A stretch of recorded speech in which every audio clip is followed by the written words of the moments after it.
Convido a igreja em pé que leiamos no Evangelho segundo João, capítulo 1, versículos de 1 a 14. Evangelho segundo João, capítulo 1, versículos de 1 a 14.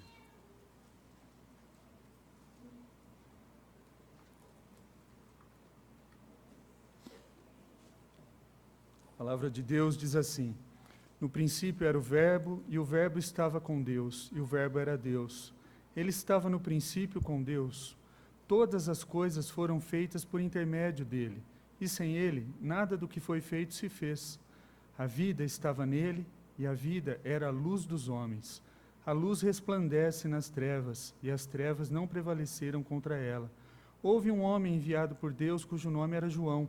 Este veio como testemunha para que testificasse a respeito da luz, a fim de que todos virem a crer por intermédio dele. Ele não era a luz, mas veio para que testificasse da luz, a saber, a verdadeira luz que, vinda ao mundo, ilumina a todo homem.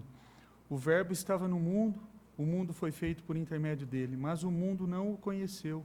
Veio para o que era seu, e os seus não o receberam. Mas a todos quanto o receberam, deu-lhes o poder de serem feitos filhos de Deus, a saber, aos que creem no seu nome, os quais não nasceram do sangue, nem da vontade da carne, nem da vontade do homem, mas de Deus. E o Verbo se fez carne e habitou entre nós, cheio de graça e de verdade, e vimos a sua glória, glória como do unigênito do Pai. Vamos ter uma palavra de oração. Ó Deus, graças te damos, ó Pai, pelo privilégio de ler a Tua palavra. Abençoa-nos, ó Pai, ilumina-nos com o Teu Santo Espírito, ó Pai, para que essa mensagem toque aos nossos corações, Senhor. Esteja conosco, em Cristo Jesus que oramos. Amém. Podeis assentar.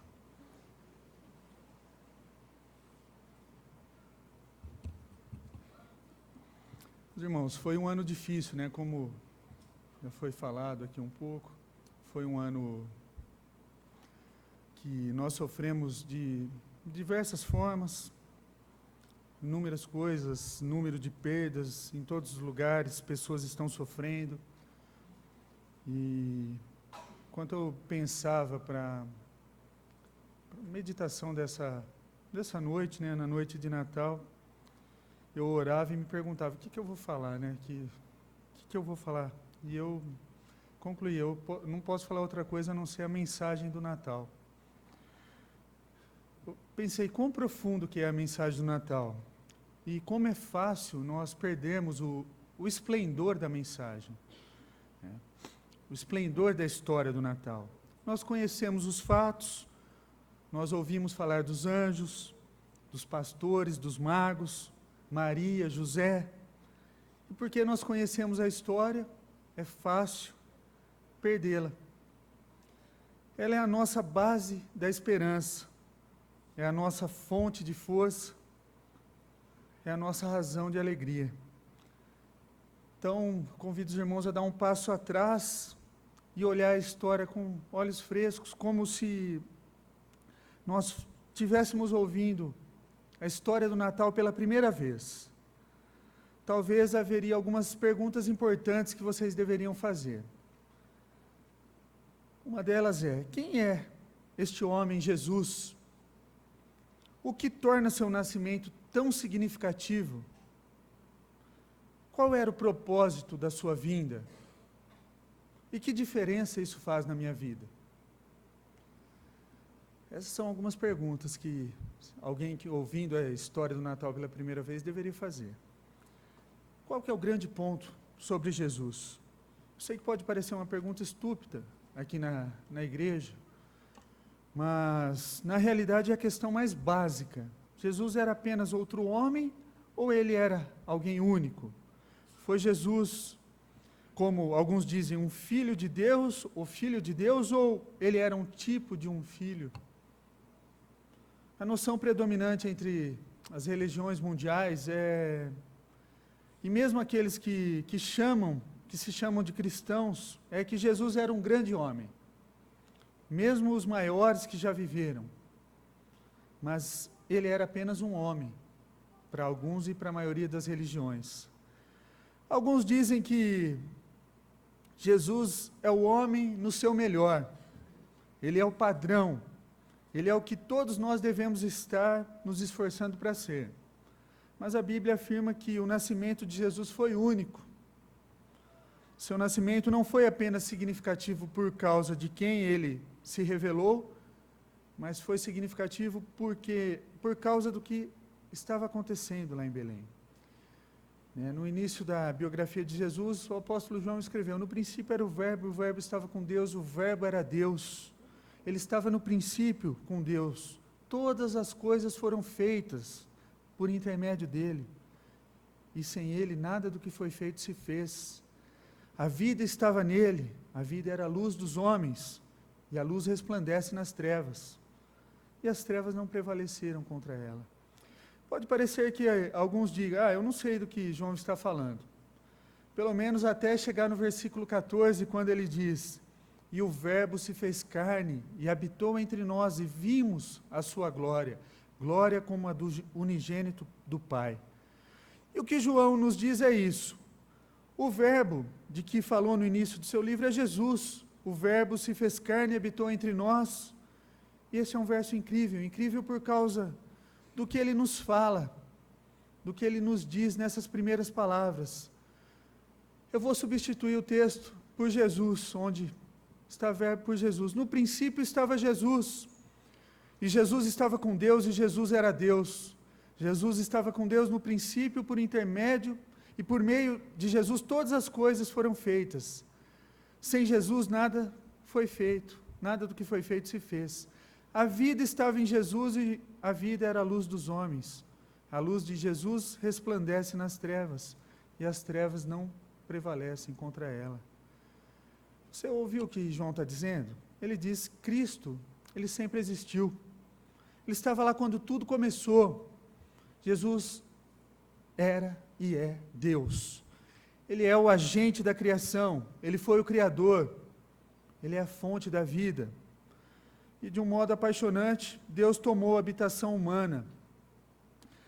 E ele era totalmente humano, em que ele experimentou mágoas, tentações, lutas que nós enfrentamos. Mas ele também era plenamente Deus. Deus Pai estava governando o mundo, mas ele era realmente e verdadeiramente Deus em um corpo humano. A ideia de Deus se tornar homem parece loucura para alguns.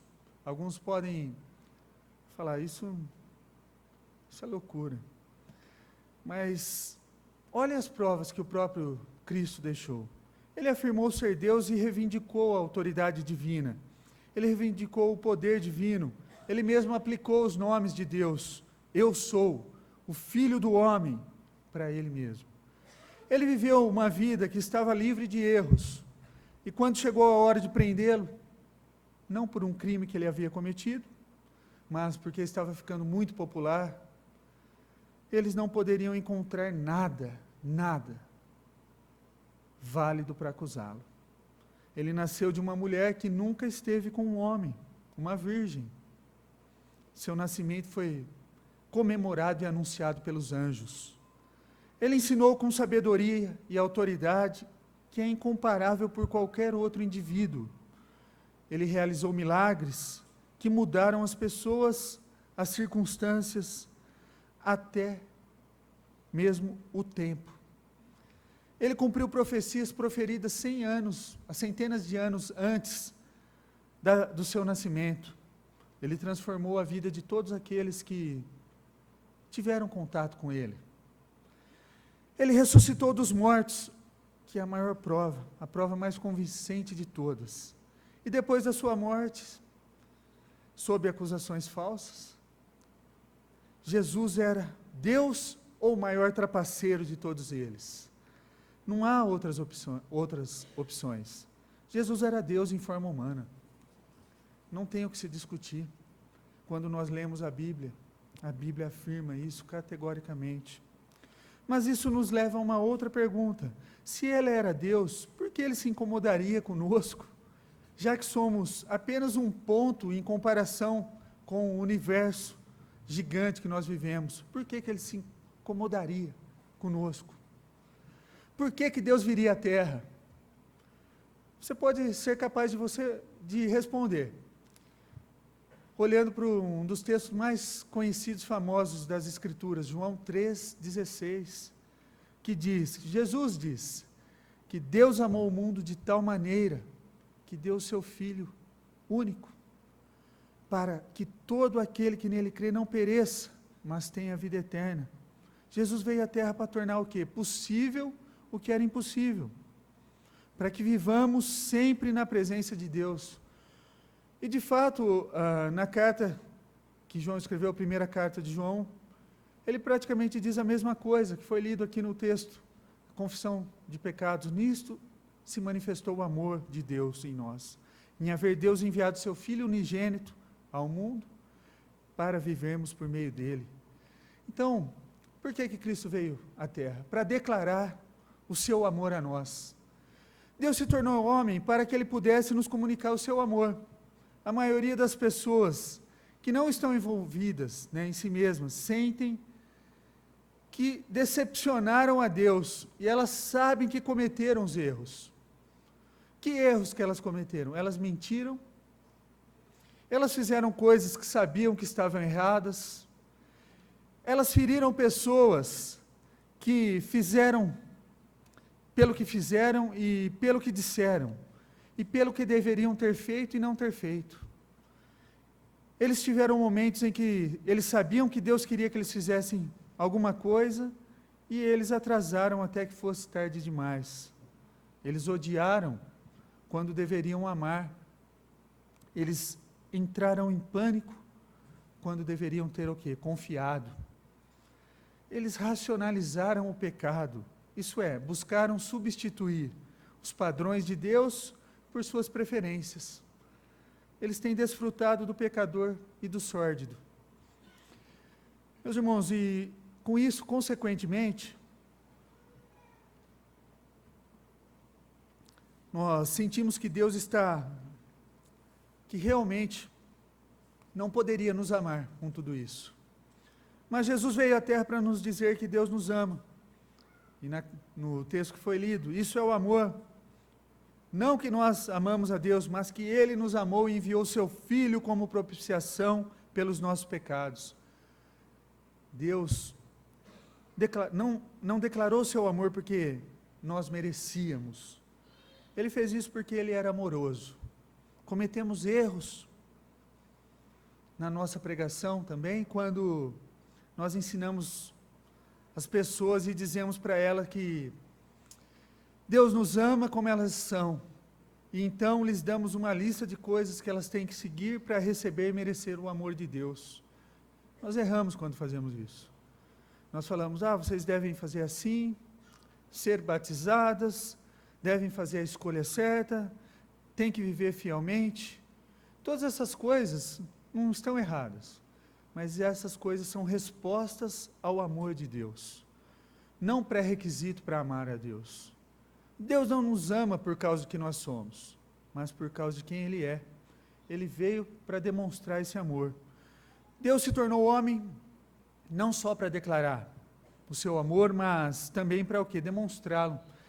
Em cada um dos versículos que vimos antes, a outra parte do versículo, João diz assim, dando o seu Filho. Em 1 João lemos que Cristo fez um sacrifício expiatório por nós, pelo pecado. Então Jesus veio o quê? Demonstrar o seu amor morrendo em nosso lugar. E aí nós temos uma conclusão, a cruz e a manjedoura, elas caminham lado a lado. Ele nasceu para que pudesse morrer. Os padrões de Deus são imutáveis. O errado, ele é tratado. O pecado, ele é punido.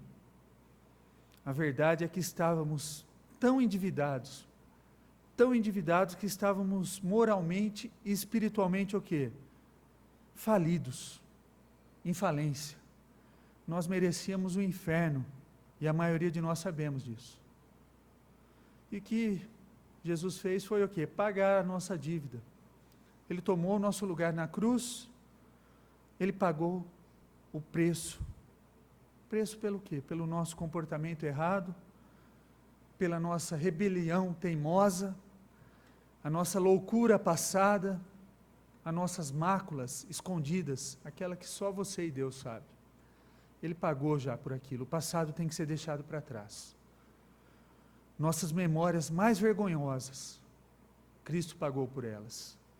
Cristo veio para nos libertar do passado, para que pudéssemos andar com Ele. O Natal é significativo por quê? Porque nos mostra a profundidade do amor de Deus e nos aponta para a razão pela qual podemos ter esperança para o futuro, como foi dito já. Tudo bem, pastor, e daí? O que nós devemos fazer com tudo isso que você falou? Nós devemos,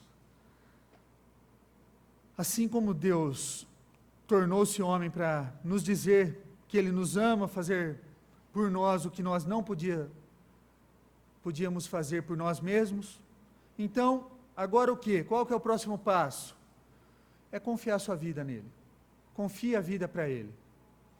Você pode se lembrar do relato do capítulo 16 de Atos dos Apóstolos, quando Paulo estava preso, um terremoto aconteceu, e abriram-se todas as celas, o carcereiro ficou preocupado, ele achou que ia pagar com a própria vida, e ele achou que todos os prisioneiros haviam escapado, e que sua vida seria dada em troca dos fugitivos. E de repente, quando ele viu o grupo, Paulo e seu grupo estavam juntos, não haviam fugido, e ele foi dominado pela graça do Senhor Jesus, e convencido do seu próprio estado de necessidade.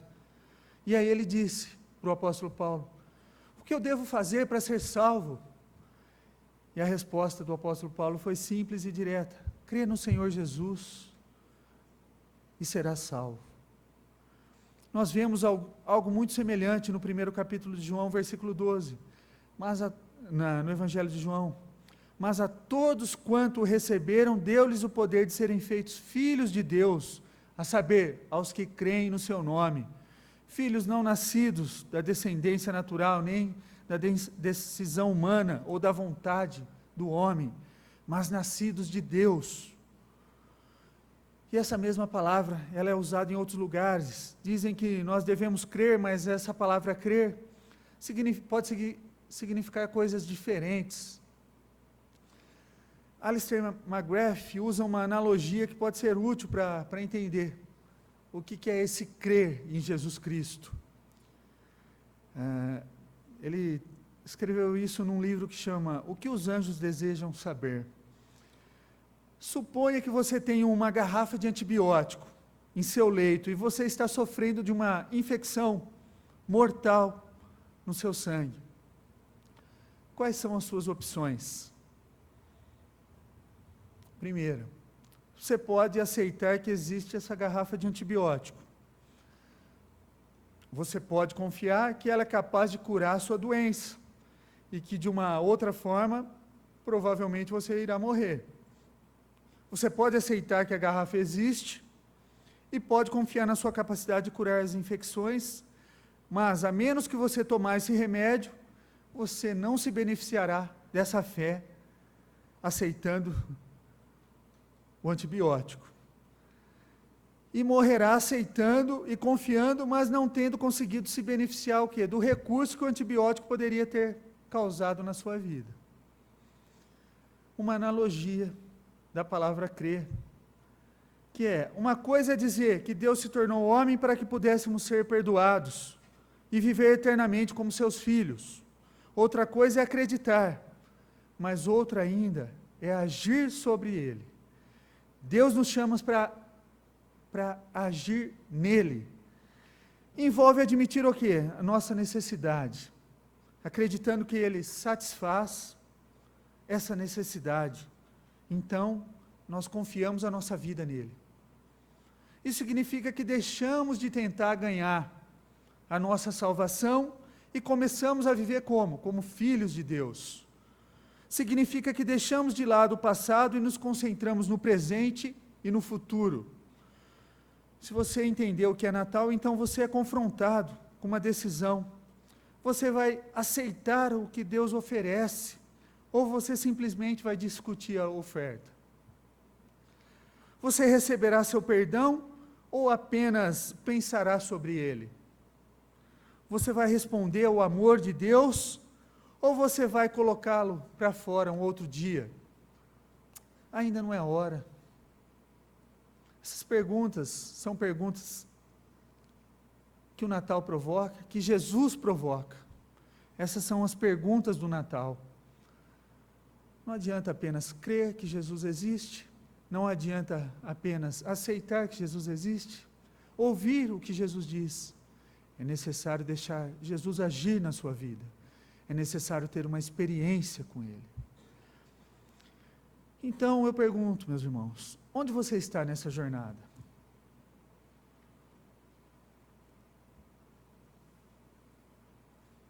Você gostaria de escapar do peso do seu passado?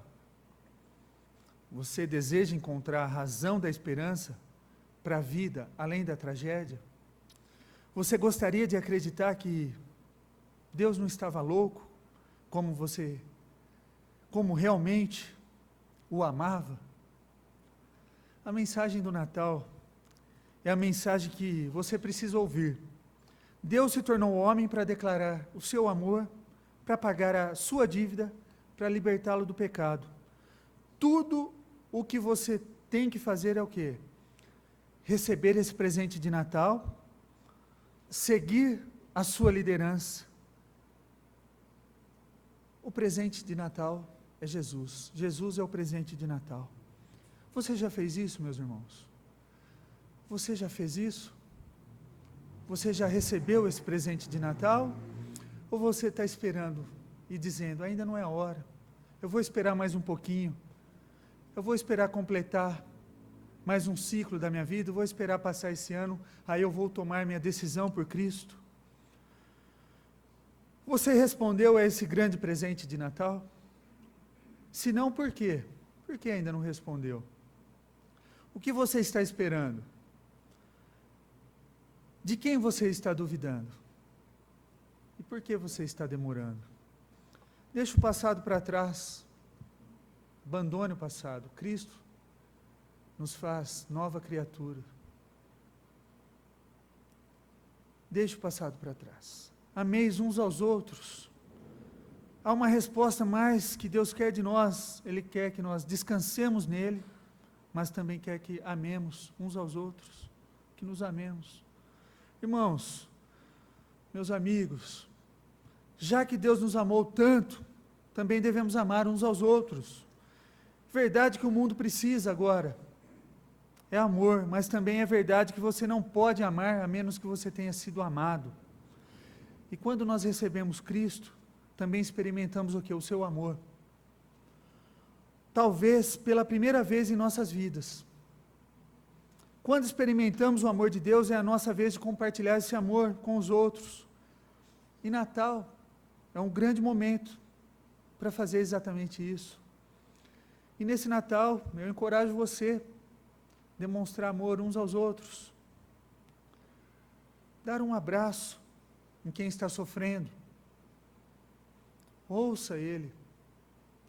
Convide um membro da sua família, um amigo, para passar as festas com vocês. Ofereça-se sacrificialmente por alguém. Doe algo que lhe custe alguma coisa para ajudar alguém que precisa. Tenha tempo para dizer para os seus filhos, para sua esposa, para os seus pais, o quanto eles significam realmente para vocês. Gaste esse tempo, não tenha vergonha de falar. Demonstre apreço para aqueles que nos servem, no restaurante, no posto de gasolina, nos correios, supermercado, salão de beleza e assim por diante. Reconheça, demonstre apreço por esses que nos servem. Ser gentil e educado, coisa que tem faltado muito na nossa geração, nessas épocas, nesse tempo. Ser gentil e educado com as pessoas, demonstre esse amor de Deus. O Natal é a nossa oportunidade de dizer e mostrar amor uns aos outros, o amor de Jesus. Então, você vê porque esta é uma celebração tão significativa? Você vê porque é a mensagem do Natal que nós precisamos ouvir? O Natal nos lembra que estamos acompanhados, nós não estamos sozinhos. Nós podemos estar longe dos nossos queridos, distantes, mas nós não estamos sozinhos.